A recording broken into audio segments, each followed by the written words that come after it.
les aseguro que vamos a disfrutar y a recibir lo que Dios nos va a ministrar esta noche. Vamos a leer Juan capítulo 21, el último capítulo del Evangelio de Juan.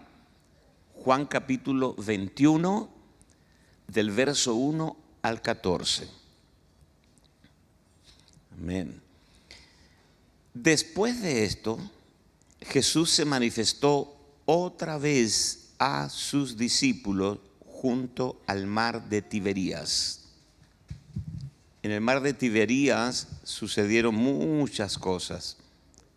Por eso dice otra vez junto al mar de Tiberías. Y se manifestó de esta manera. Estaban juntos Simón Pedro, Tomás llamado el Dídimo o el mellizo, Natanael de Caná de Galilea, los hijos de Zebedeo y otros dos de sus discípulos. Simón Pedro les dijo: voy a pescar. A ver, puede repetir conmigo, diga: voy a pescar. Ellos dijeron: vamos nosotros también contigo. Fueron y entraron en una barca y aquella noche no pescaron nada.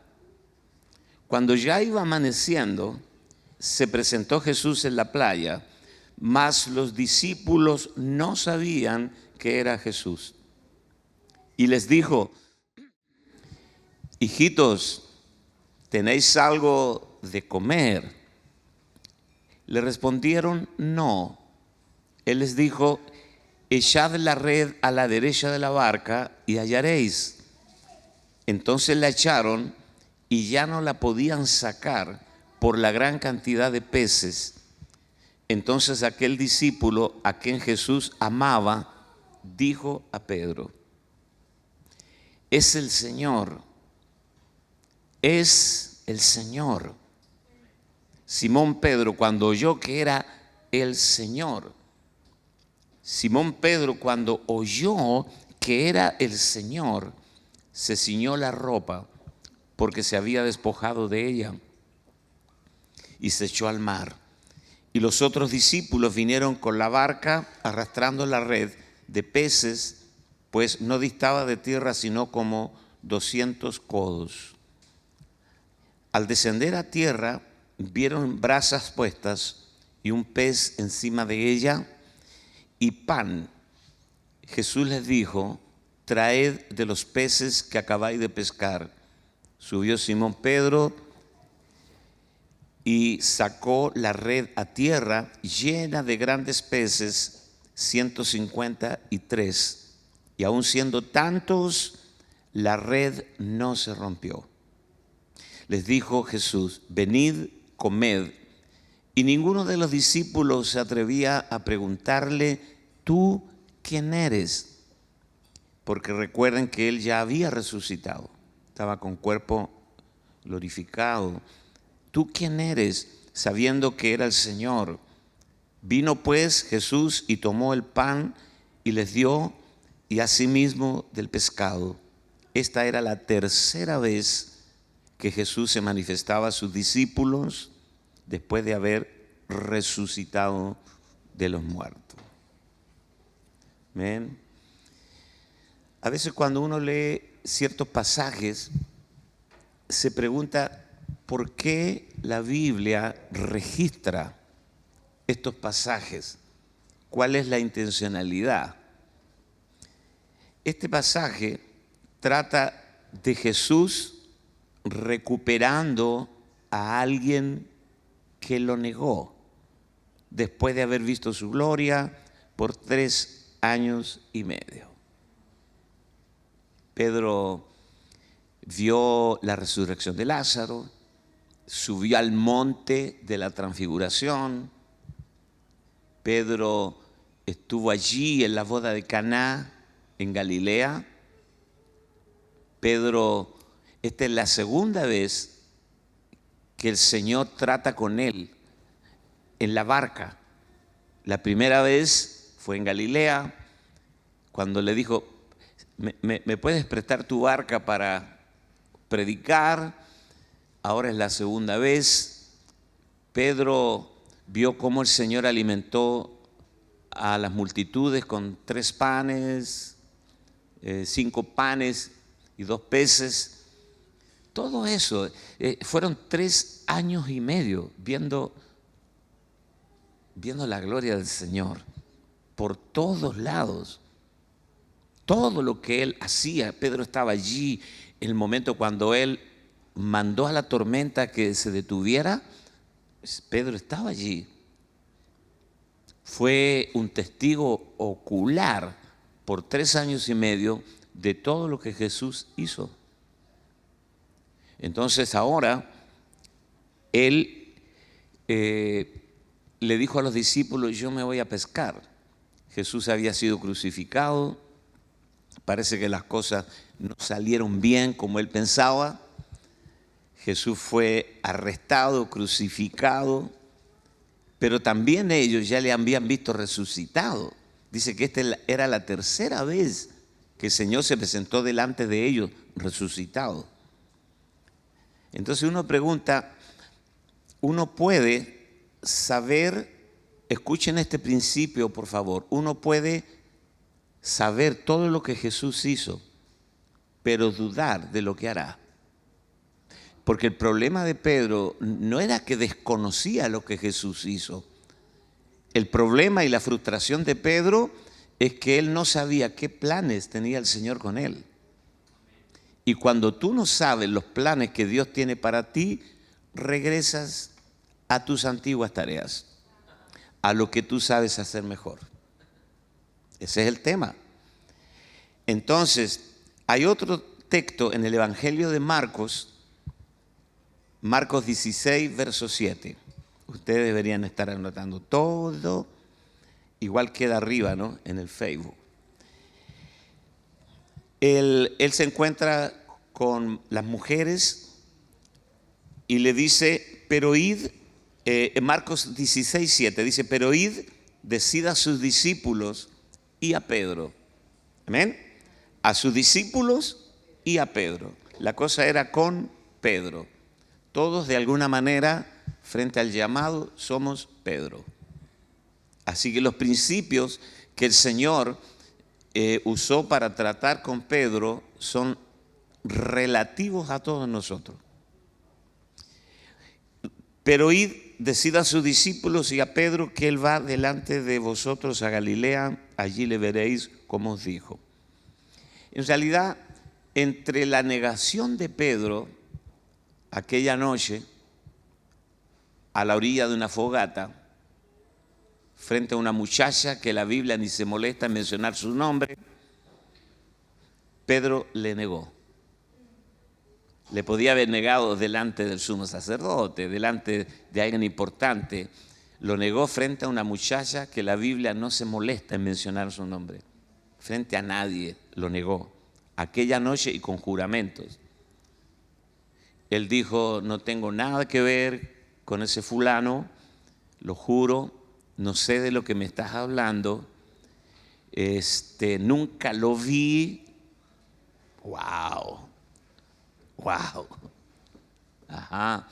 Ahora nosotros rapidito condenamos a Pedro, pero ¿cuántas veces lo hemos negado? Tal vez no verbalmente, pero en los pensamientos, en las acciones, en despojar a Dios de su poder, pero ¿será Dios capaz de? Pero sabemos que es todopoderoso, pero lo negamos. Entonces Pedro y los discípulos se encuentran en ese espacio entre lo que él hizo, todos los milagros, y lo que está por hacer con ellos. Ese espacio, diga conmigo, el espacio de no saber qué viene ahora. Recuerden que esta escuela se llama la escuela de los ¿qué? Hipernai, los más que vencedores, más que vencedores. Y algunos de ustedes saben que Dios es todopoderoso, ya lo han experimentado en sus vidas, pero no saben con exactitud qué es lo que Dios hará con ustedes. Quiero que levante su mano al cielo, por favor, y diga: no sé exactamente lo que Dios hará conmigo en el futuro, pero será glorioso, sin ninguna duda. Dele un aplauso al Señor. Apláudale. Este es un lugar extraño para estar. Pedro ya sabe que el Señor resucitó.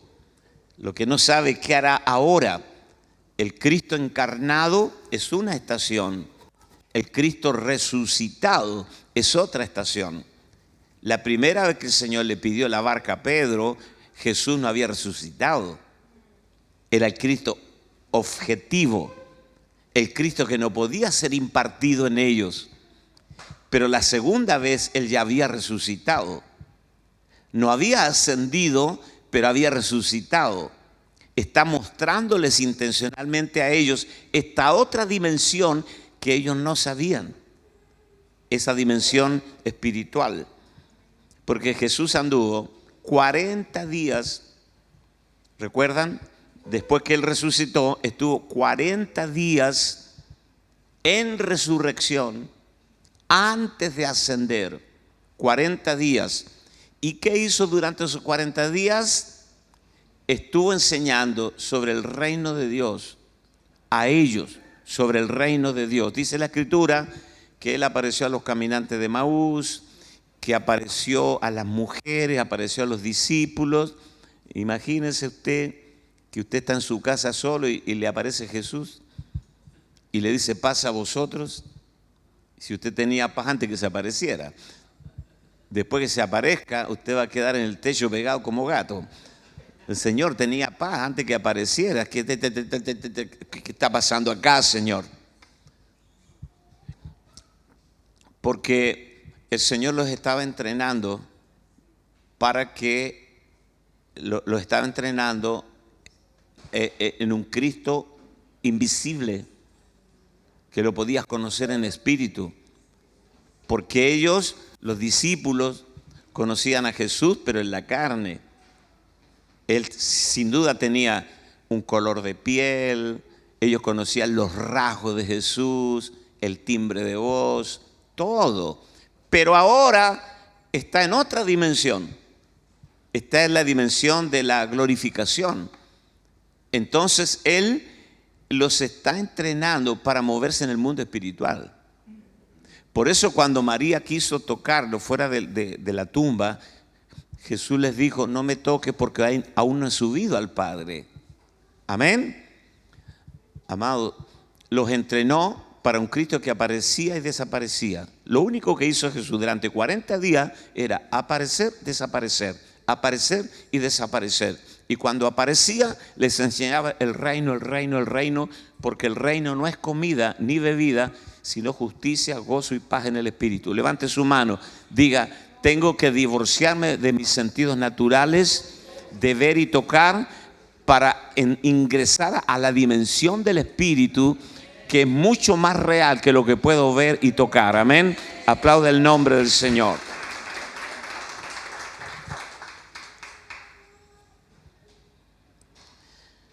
Entonces ahora el Señor aparece en la orilla de la playa. Me imagino que como era de mañana, la vaguada costera, siempre hay como una nebulosa y no se distingue bien, y de la orilla un caminante solitario les habla y le dice: ¿tenéis algo que comer? Me imagino que eso sucedía con frecuencia, o han pescado algo. Fue la noche negra, una noche para olvidar, porque no habían pescado nada, lo cual ya es un milagro. El primer milagro no es que pescaron, sino que habiendo trabajado toda la noche no pescaron nada, porque estaban en el lugar correcto, eran pescadores experimentados, tenían buenas redes y aún así no pescaron nada, porque el Señor le habló a todos los peces del mar de Tiberías, le dijo: aléjense de la barca de este fulano, porque estoy a punto de hacer algo. Levante su mano, diga: todo lo que Dios hace es intencional. Entonces aprenda que el primer milagro no fue la pesca, sino haber trabajado toda la noche y no pescar nada. Así que si usted es un comerciante, si usted es alguien a quien Dios está llamando tiempo completo, el primer milagro es que sabiendo hacer negocio le vaya mal. No escuché ningún amén, pero sigue siendo verdad.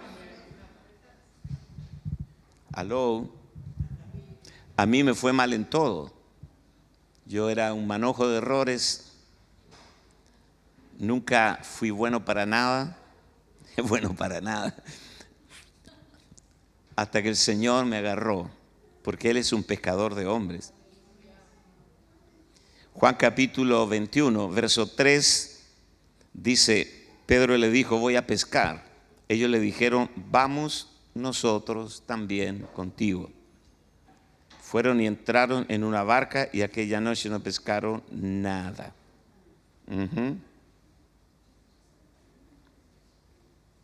Cuando tú regresas, siempre arrastras a otros contigo. Entonces, Pedro dijo, voy a pescar. Y los discípulos dijeron, vamos nosotros también contigo. Quiero que toque el hombro de su vecino. Dígale, aun cuando no te lo propongas, tú influencias a otros. Entonces, cuando tú regresas para atrás y abandonas la tarea que el Señor te asignó, siempre arrastras a otros contigo. Porque generas un ambiente, replicas tu conducta. Así que si tú eres un Pablo, siempre habrá un Silas que te seguirá. Amén. Levante su mano, diga, si yo camino en fe hacia el objetivo, siempre habrá hombres y mujeres que me van a seguir en ese paso de fe. Aleluya. Yo declaro que tú no vas a volver atrás. Amén. Somos los Hiper Nike. Pero todo esto lo está permitiendo el Señor y hasta creo que Él tenía mucho que ver con todo esto. Es casi como un montaje. El Señor nos quiere enseñar a nosotros algo acá. Dios tiene control. Ahora, Pedro no está regresando a pescar como si regresara a una vida de pecado. Así lo leemos nosotros en la mente. Voy a pescar. Pedro regresó atrás a algo malo. Pedro regresó atrás porque tiene que comer. Si no pesca, no come, tiene esposa. Es un tema financiero. Él no está renunciando. Por eso es extraordinario que la Biblia relate esto para nosotros, porque los principios son transversales, son relativos a todos nosotros. Y sé que todos los que estamos aquí y los que nos están escuchando están viviendo, vivirán o han vivido este momento cuando tú dices, está bien, yo quiero servir a Dios, pero tengo 3 hijos, tengo que trabajar, tengo que pagar la comida, el arriendo, la luz, el agua, todos los gastos, porque yo vivo en la tierra. Hasta donde yo sé, el maná había cesado. O sea, no caía maná para los días de Pedro. Toque a su vecino, dígale, por esto, eso tiene que ver contigo esta noche. Gracias por su alegría, por el gozo explosivo. Es como que yo le dijera a Omar acá, tienes que dejar el fútbol para servir a Dios. ¿Y cómo alimento a mis 3 hijos? Tiene que seguir jugando al fútbol. Entonces, la cosa... y cuando Pedro volvió a las barcas, él volvió a resolver un tema financiero. Diga conmigo, somos más que vencedores por medio de aquel que nos amó. Amén. Es extraordinario que la Biblia nos relate estas cosas. Pedro volvió a la barca y yo voy a plantear algo esta noche que quiero que lo medite.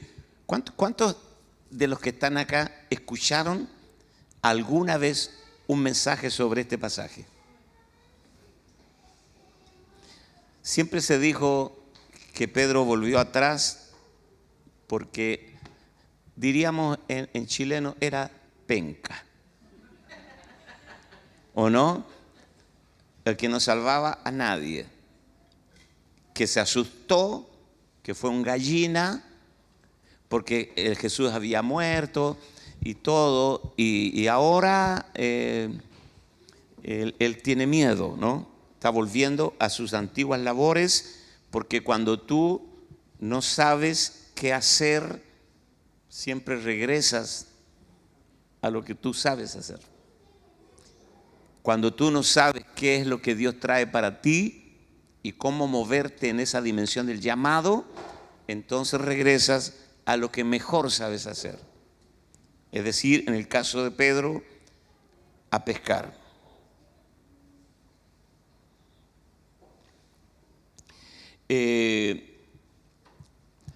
Pedro seguramente vio la tumba vacía y también a las mujeres que volvieron para informarles que Jesús había resucitado. Y él estaba pensando, porque en esos momentos, cuando tú estás frustrado, desanimado, cuando no ves nada en el horizonte, cuando sabes que el Señor es poderoso, que resucita a los muertos, que Dios puede mover montañas y echar montes al mar, todo eso lo sabemos, pero cuando se trata de tu futuro en Cristo, cuando se trata de cómo tú encajas en el propósito de Dios, adecuadamente, cómo encajas adecuadamente en el propósito, y si Dios te llamó, es porque Él también quiere hacer de ti un pescador de hombres. Amén. Levante su mano, diga: todos los que estamos aquí somos pescadores de hombres. El tema es que no sabes. Tú dices, no, aquí hay dos. No solo la tumba está vacía, sino también mi espíritu, mi alma está vacía. Porque ¿cómo puedo yo hacer que su resurrección sea real en mí? El poder que levantó a Cristo de los muertos, yo ya lo vi resucitado. Él habló con nosotros, Él cruzó la pared sin abrir la puerta y entró a la casa donde estábamos reunidos. Todo eso yo lo he vivido. ¿Cómo esa resurrección, como Pablo dice, el poder que levantó a Cristo de los muertos actúa poderosamente en mí? Levante su mano, por favor. No hay ningún poder más grande que el poder de la resurrección de Cristo. La pregunta es cómo eso se aplica a mi vida, a mi llamado, a la gestión que Dios me tiene asignada en el nuevo pacto.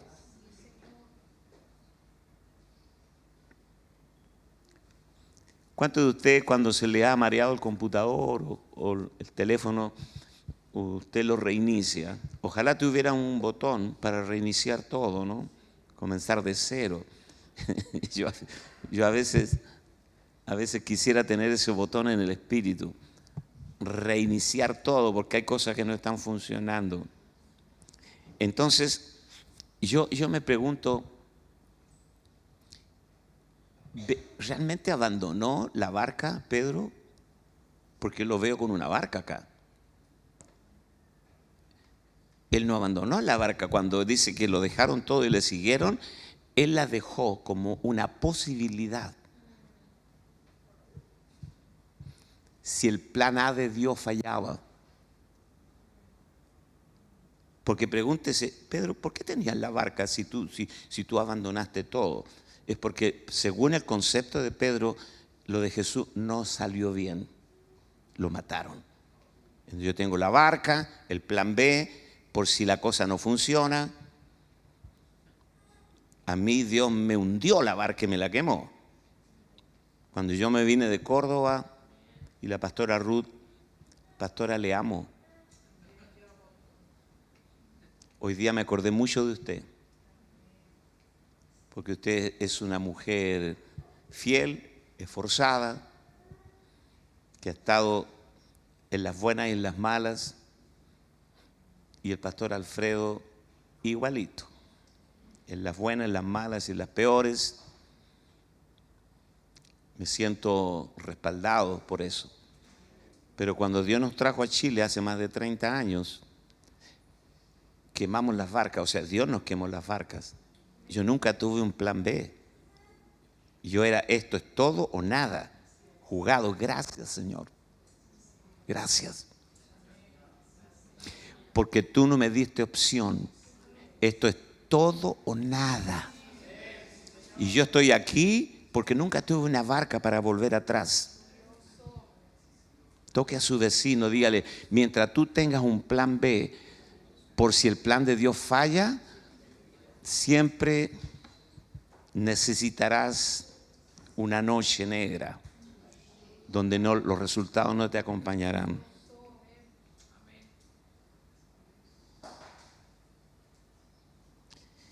Pero no seamos tan crueles para juzgar a Pedro, porque de todos modos, yo pienso, y aquí creo que voy a derribar algunas interpretaciones históricas que se han hecho de este pasaje y se han predicado desde millones de púlpitos. Yo creo que Pedro estaba volviendo a la barca porque la barca fue la primera vez que el Señor lo encontró. Está volviendo al lugar de su llamado. Está volviendo al lugar donde tuvo su primera experiencia con Dios. Él volvió allí. Él dijo, si la primera vez que yo era un ignorante, Él me alcanzó en una barca, esta segunda vez volveré a ese lugar y creo que Él volverá a hacer algo en el mismo lugar donde Él me llamó. Amén. Algunos de ustedes van a tener que volver al lugar donde fueron llamados, a la simplicidad de la intimidad con el Señor. ¿Te acuerdas cuando le creías a Dios como un niño? Nosotros orábamos por los tubos de gas. Cuando no había plata, los tubos de gas duraban 6 meses en invierno, con calefón, con todo.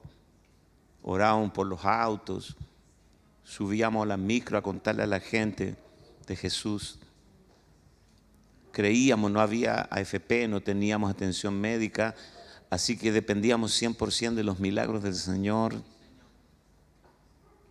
Toque a su vecino, dígale, tienes que volver de nuevo allí, al lugar donde Él te encontró a ti, donde Él te encontró. Levante su mano, diga, Él me encontrará nuevamente pescando. La primera vez estaba pescando peces, la segunda vez estaba pescando peces, pero ahora no es el Cristo en la carne, es el Cristo glorificado. Hay otra profundidad de este llamado. Ahora Cristo ya resucitó, ya venció la muerte, ya venció todo venció a Satanás, al mundo, a la muerte.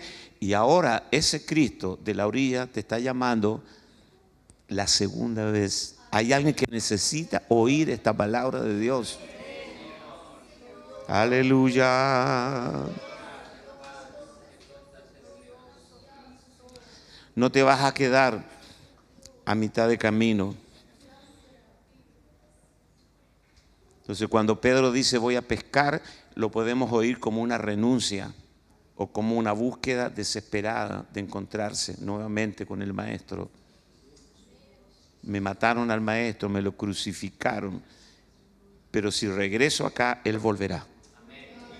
Amén. El verso 9, hay algo especial de Dios aquí esta noche. ¿Lo reciben? Valió la pena venir.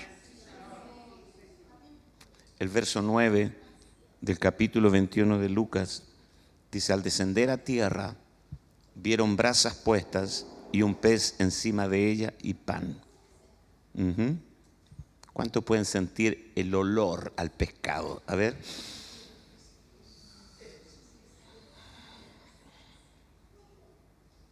Él está todavía aquí.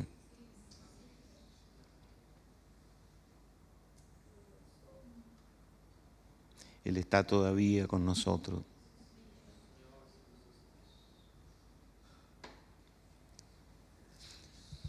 Entonces, fíjense este detalle, porque el primero en reconocer al Señor no fue Pedro, fue Juan. Y Juan escucha y lo reconoce y dice, es el Señor. Y Pedro escuchó la voz, es el Señor. Wow. Y cuando él escucha la voz, porque tú puedes pensar que Pedro se tiró al agua, no, el Señor lo estaba pescando con su caña. En realidad, en esta historia, el verdadero pescador no era Pedro, era Jesús. Él vino a pescar a Pedro de nuevo. Y cuando él escucha la voz del Señor, se tiró al agua. Diga conmigo, el agua es símbolo del Espíritu Santo. Y diga, al otro lado hay comida gratis, hay un pez preparado, hay cosas gloriosas preparadas, pero el Señor te va a traer a través de las aguas del Espíritu de nuevo hacia, aleluya. Oh my.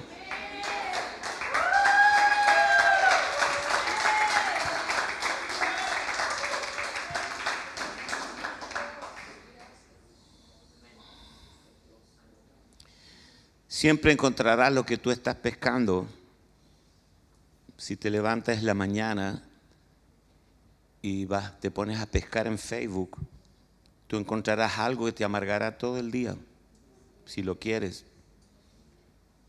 Estarás ofendido durante una semana en Facebook. Toque a su vecino, dígale, si puedes regresar al mismo lugar donde él te encontró por primera vez, todo comenzará otra vez. Regresa a tu espíritu, abandona esa ciudadela llamada alma, migra a tu espíritu, regresa ahí a tu espíritu, toma tiempo para estar con Dios, meditar en su palabra. Entonces, dice la palabra que el que está en ti es mayor que el que está en el mundo. Ponga su mano aquí y diga, ahora regreso a mi espíritu porque ahí mora el Señor. Primera de Juan, capítulo 4, verso 4, dice, hijitos, vosotros sois de Dios y los habéis vencido porque mayor es el que está en vosotros que el que está en el mundo. En el mundo es externo, ambiental. En vosotros es interno. Amén. En vosotros es interno. En el mundo es externo. Tú no eres la circunstancia que estás viviendo. Tú eres más grande que los problemas que estás atravesando, porque mayor es el que está en vosotros, en ti, que el que está en el mundo. Alabado sea el Señor. Entonces, si tú crees que Pedro se lanzó al agua, yo diría, Pedro fue empujado por la voz del Señor. Es el Señor. Y el Señor tiró la lienza y empezó con el carrete y lo trajo hasta acá, a través de las aguas del Espíritu. Juan 21:7 dice, entonces aquel discípulo a quien Jesús amaba, dijo a Pedro, es el Señor. Me gusta Juan, me cae bien, porque estamos leyendo el Evangelio de Juan. Y Juan dice, el discípulo a quien, o sea, el discípulo a quien amaba, está hablando del mismo. Como que yo dijera, ¿ustedes sabían que Dios ama a Lucas Márquez? Y usted diría, ¿y yo? ¿Qué pasa? O sea, Juan siempre habla de el amado, ¿no? El discípulo quien ama. Cuando yo que era el Señor, se ciñó la ropa porque se había despojado de ella y se echó al mar. Amados, voy llegando al final. Jesús es el único pescador en esta escena. Él está con la caña recobrando a un hombre, recobrando a Pedro, recobrando a un hombre que lo negó después de haber visto por 3 años y medio la gloria del Señor. Lo negó de manera fea. Pero el Señor lo vino a recuperar a la playa. Esta es la palabra que quería dejarles. Hay alguien que está siendo recobrado por el Señor en el Espíritu, a pesar de todo lo que Dios está enterado de tu vida, todo lo que Dios está enterado de tu vida. Entonces, una cosa es cómo Jesús se relacionó con ellos antes de la cruz, antes de la tumba, y otra cosa es cómo Él está conectando con sus discípulos después de la resurrección. Quiero que levante su mano y diga: yo estoy de este lado de la tumba, de este lado de la tumba vacía y de la cruz. Amén. Estoy en la gracia, en el nuevo pacto. Y el Señor vuelve a la playa de mi confusión, vuelve a la playa de mi pobreza, a la playa de mi falta de recursos, y me llama otra vez. Levante su mano, diga: no se trata de Pedro, se trata de mí esta noche. Aprópiate de esta palabra, hazla tuya, vuélvela a escuchar. Dile: Señor, gracias, gracias porque tú no me has olvidado. Mira a su vecino, dígale, mira a su vecino, dígale: del otro lado hay un pez listo, hay brasas, hay comida gratis, y todo solo si lo crees en el Señor. Hay un desayuno listo, pero tienes que venir, tienes que venir, tienes que venir a la voz del amado. Dios es bueno. Padre, te damos gracias esta noche. Gracias, oh Dios. Gracias. Sabemos que estamos llegando a mucha gente por internet. Oh Señor, derrama tu alma ahí delante del Señor. Abre tu corazón. Dile: Señor, gracias por tu gracia. He regateado el precio de mi llamado. Te he menospreciado, creyendo que no me puedes sostener, que no puedes encargarte de mí, de mi familia, de mis hijos. He sido un incrédulo, Señor, y cuando tú me llamaste, tal vez yo estaba en mis tareas y de nuevo volví allí, pero tú vuelves a venir a mi vida otra vez. Esto es para mí también, para mí. Dios nos quiere regresar, no nos quiere volver a la iglesia antes de la pandemia. Nos quiere volver a la iglesia de su diseño, a la iglesia gloriosa, para presentársela a sí mismo una iglesia gloriosa, que no tuviese manchas, ni arruga, ni cosa semejante, sino que fuese santa y sin mancha. Levanta tus manos al cielo, fluye la lengua del Espíritu. Tú estás llevándonos, Señor, a llorar, a quebrantarnos, a afligirnos, a gozarnos en tu presencia, pero nunca indiferentes, pero nunca pasivos, sino, Señor, que respondamos con nuestras emociones desbordadas, con lágrimas en nuestros ojos, Señor, creyendo que el mismo que hizo ayer hará hoy y aún más, y aún más. Dale un aplauso al Señor. Apláudale. Miren, vienen tiempos hermosos. Amén. Dios no te está llamando a pasarlo mal. Cada vez que las cosas no te salgan de acuerdo al plan, es Dios entrando en un diálogo contigo, en el Espíritu, recuperándote para su propósito. Dios es bueno. Amén. Hola, soy Lucas Márquez de Chile. Te mando un abrazo donde quiera que estés. Gracias por ver este video y sé que será de enorme bendición para tu vida y para los que lo han escuchado junto a ti. No te olvides de suscribirte, porque al suscribirte tendrás acceso rápido a todo nuestro material y, por supuesto, todo esto es un recurso de Dios para tu edificación. Les mando un abrazo y nos vemos en un próximo video. Bendiciones.